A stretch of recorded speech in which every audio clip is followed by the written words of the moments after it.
Thank you all for being here, or as the case may be, being here again. How many, I'm just curious, how many were here last night? Wow! Okay, should I make a call and see if we can do one on Monday? Maybe one day, with the help of the Montclair community, we will arrange to have a longer season, but not 3 days in a row. Thank you all. Bellini had tunes. You can see that what his mentor Zingarelli advised him describes exactly what took place. Train your heart to produce melody, and you will be a composer. And this was maybe, in Bellini's case, perhaps the truest example of that statement, because there is something about the melodic element in Bellini that has carried his music into immortality more than really with any other single composer. That is to say, Bellini, more than any other, not just has tunes, but confides the whole burden of the dramatic and emotional expression of an opera to the melodic element. More than to harmony, more than to orchestration, more than to dramatic gesture. So there must be something quite special about his tunes, and there is. Melody is the hardest thing for a composer to learn. Some people say it's impossible to learn, that it's just a matter of a gift of genius for putting together what are, after all, relatively few notes of the scale and the beats of a bar in ways that somehow hit a target. I remember long ago meeting Giancarlo Menotti. And Menotti was, I mean, he was a great raconteur and a great interview subject. I was interviewing him in my evil youth as a journalist.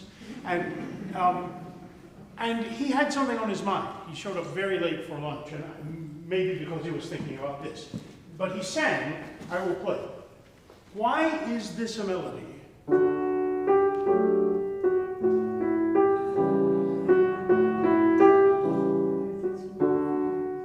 But this is not a melody.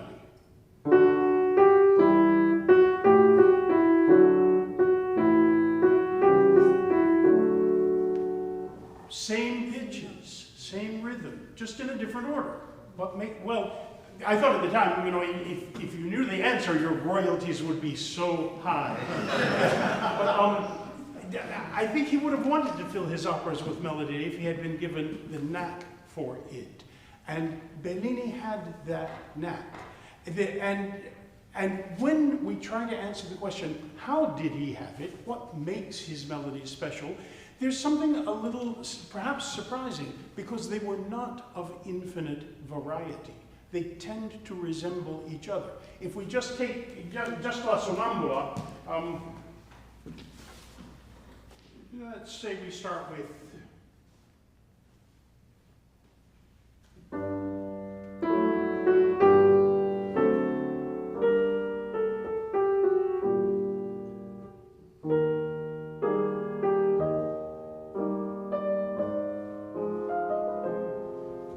arias of Amina.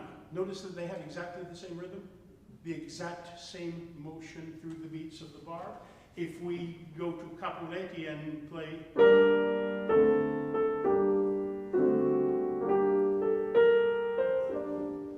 we have sort of another version of the very same idea. And if we go back into Sonnambula and have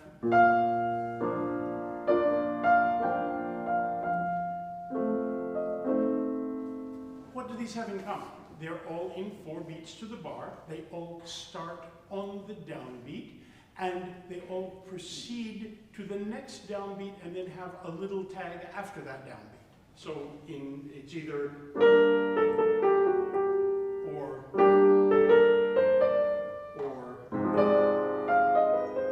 after that last downbeat. In other words, they're extremely regular. And if we take a few more, well, there is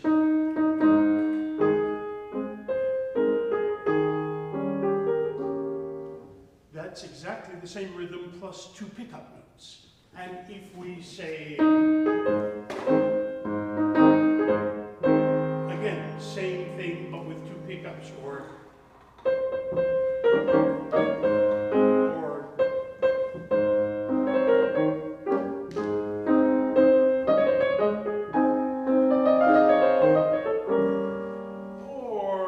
let's see, what is left in Sonnambula?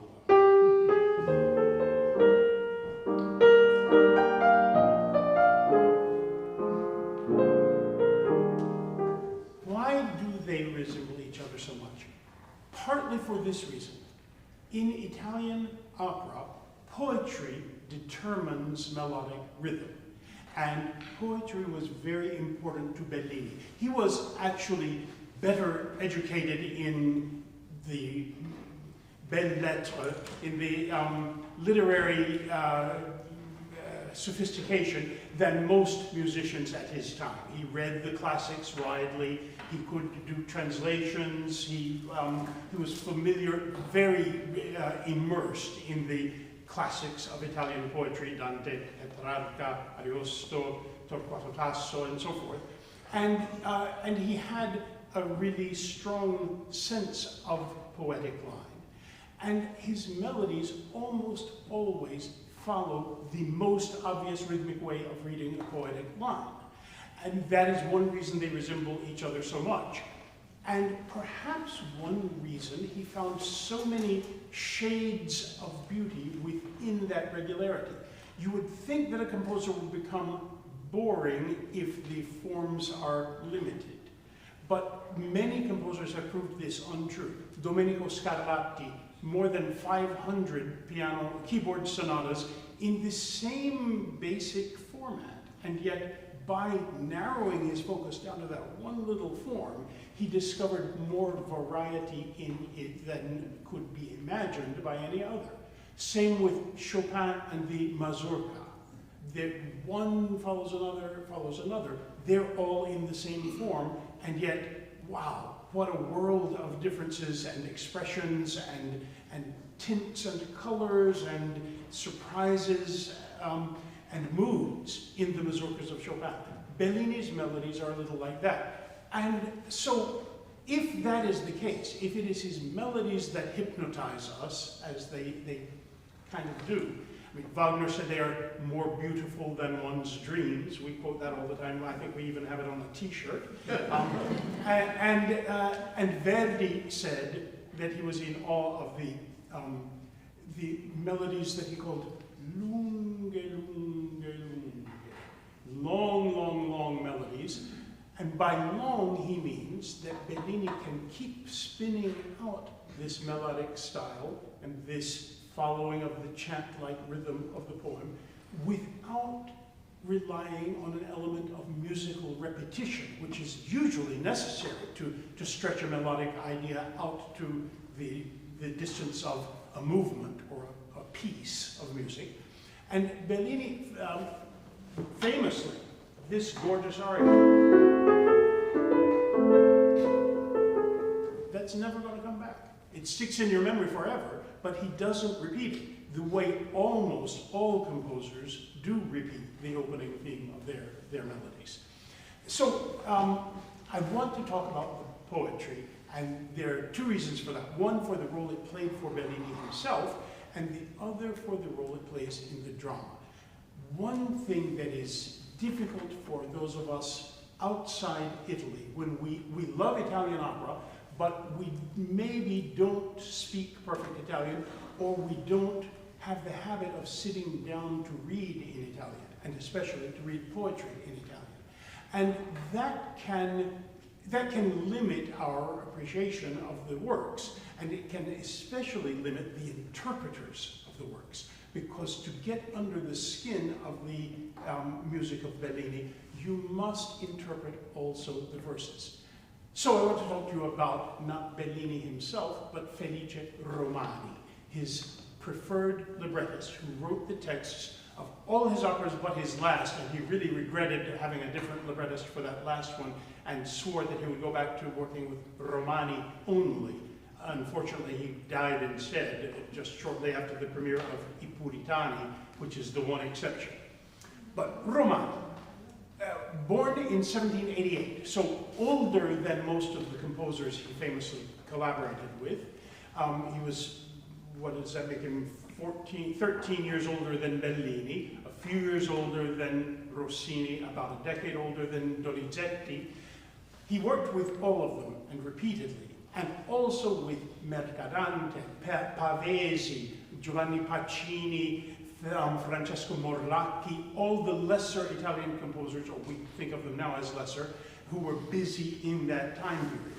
And when you think of the great operas for which Romani provided the text, it's quite a list. It would be very hard for any other librettist to rival this. For Bellini, all the operas except Puritani, so that means Norma, La Sonnambula, La Straniera, Il Pirata, the whole list.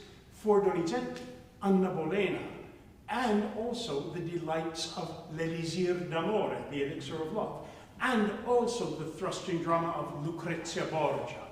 For Rossini, Aureliano in Palmira, and the madcap Turco in Italia. And the list goes on and on. He wrote nearly 100 librettos in his lifetime.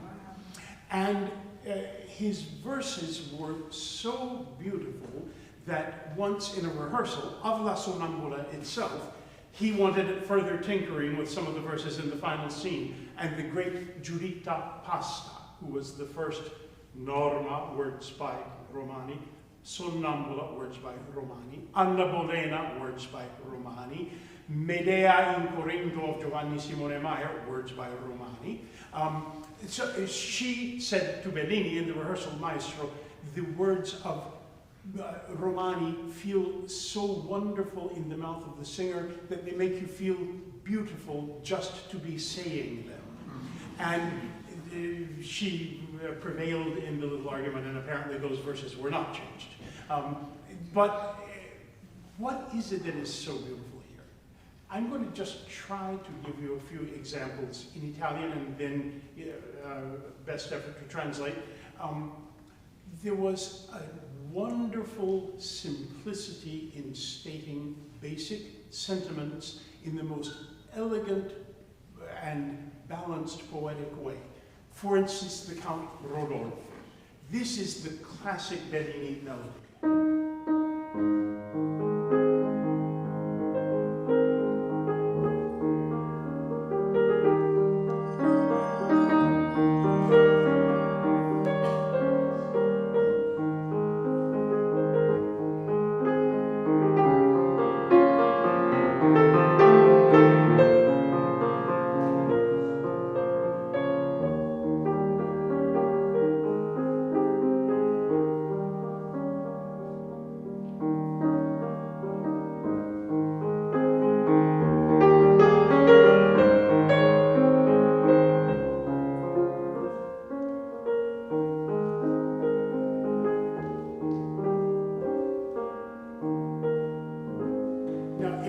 Better balanced melodic period in the history of music, I don't know what it is. Here are the verses. Vi ravviso luoghi ameni, in cui lieti, in cui sereni, si tranquillo i dì passai della prima gioventù. Cari luoghi io vi trovai, ma quei dì non trovo più. I see you again, beautiful scenes where I passed so tranquilly the days of my first youth.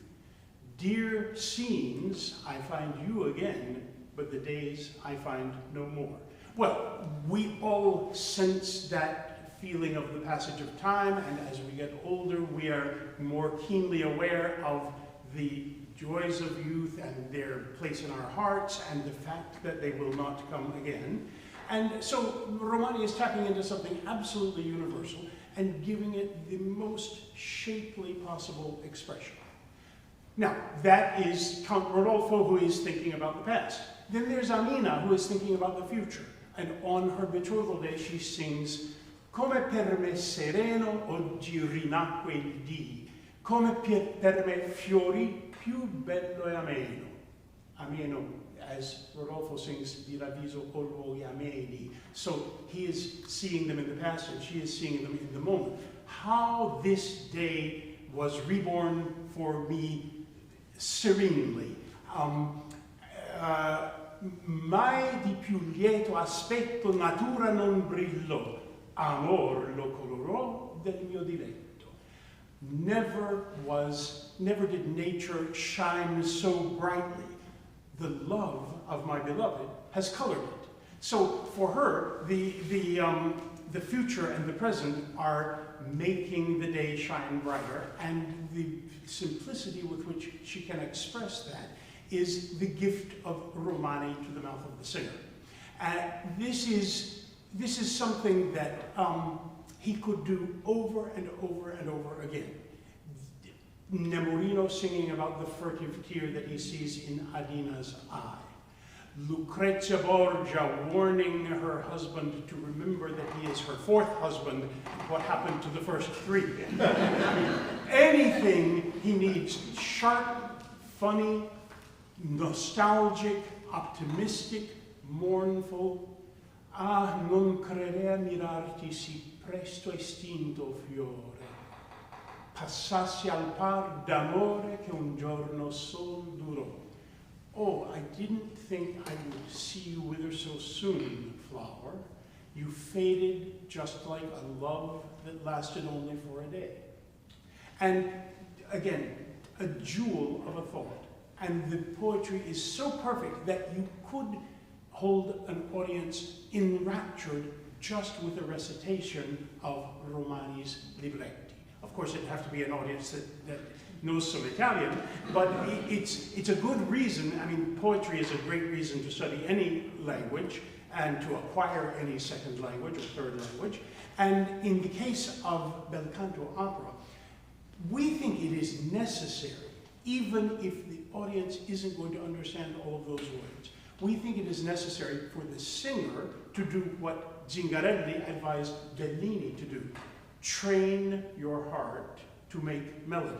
And one of the ways you train your heart to make melody is train your mind and heart to take in the words. And that brings me to what I want to finish with, because one thing that I remember making my blood boil about maybe 15 years ago, an interview with a stage director and an impresario who were going to put on La Sonnambula, and onto which they were going to graft an entirely different story about, I can't remember now, a crazy bunch of people trying to put on a production of La Sonnambula and having their own drama behind the scenes. And the impresario gave himself the liberty of saying, let's face it, the music is beautiful, but the story is stupid. I think Bellini and Romani were one of the great composer librettist teams in the history of opera, like Gluck and Calzabigi, or Mozart and Da Ponte, or Verdi and Boito.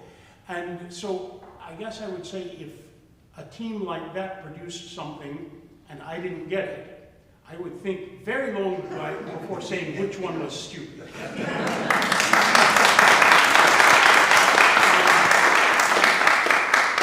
In this case, the story is so simple that you can tell it in a sentence. I'm not going to try to do that now. I did it in the program note, you can find it, but I will probably break up into 2 sentences for now.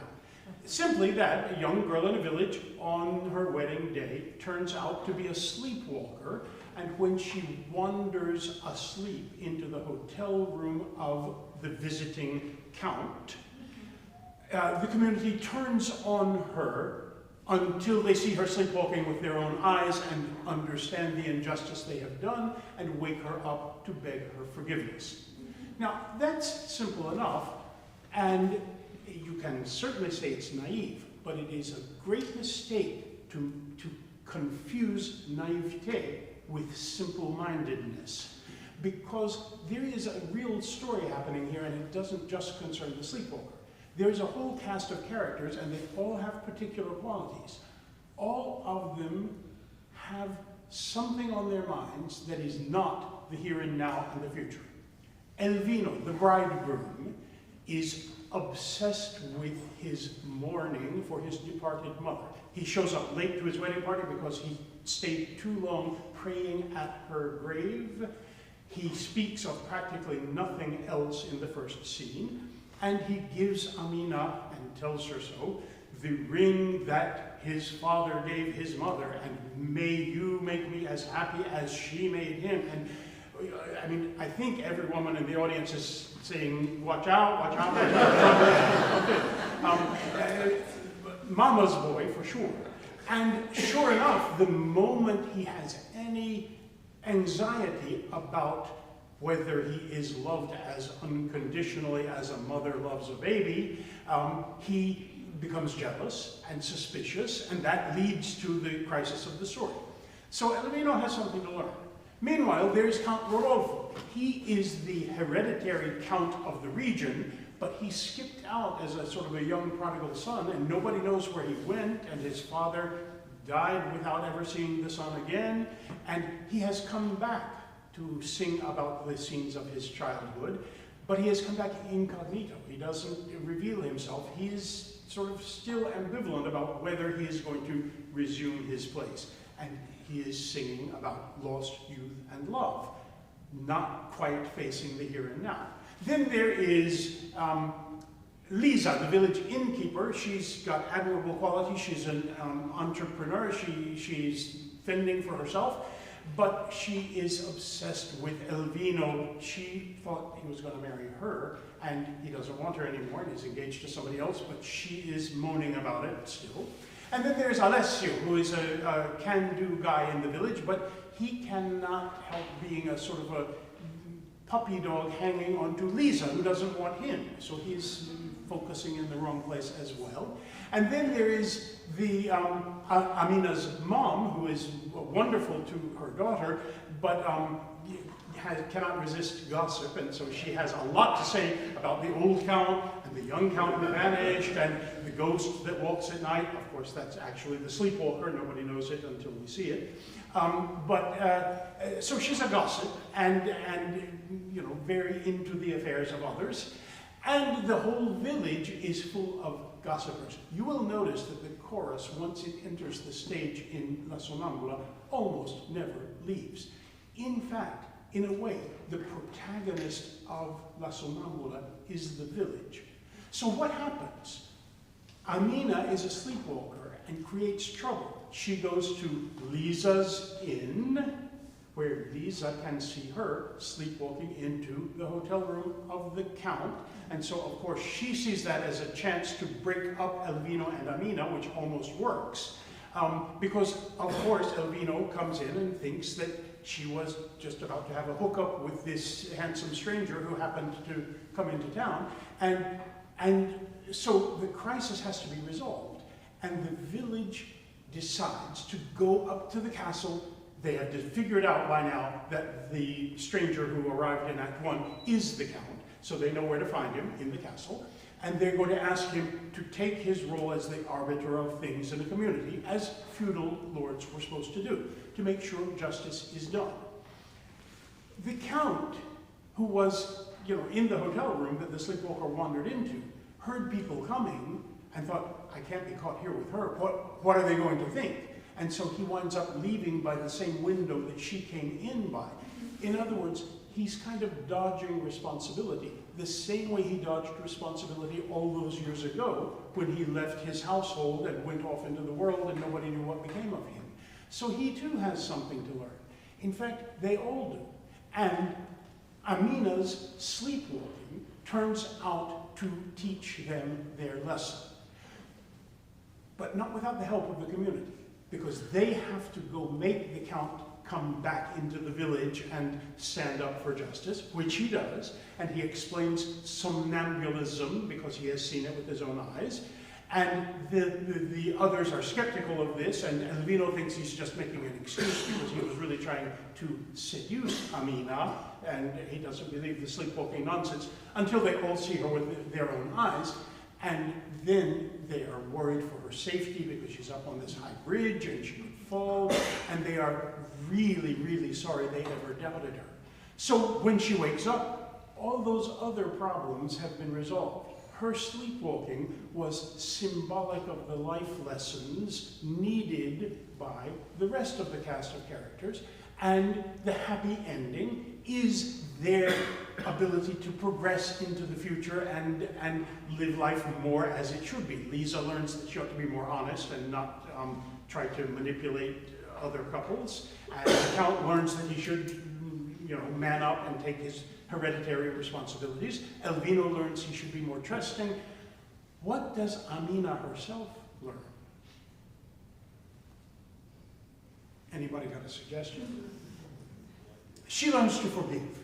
She could wake up and say, damn it, why did you think, you knew I wouldn't have done something like that on my own.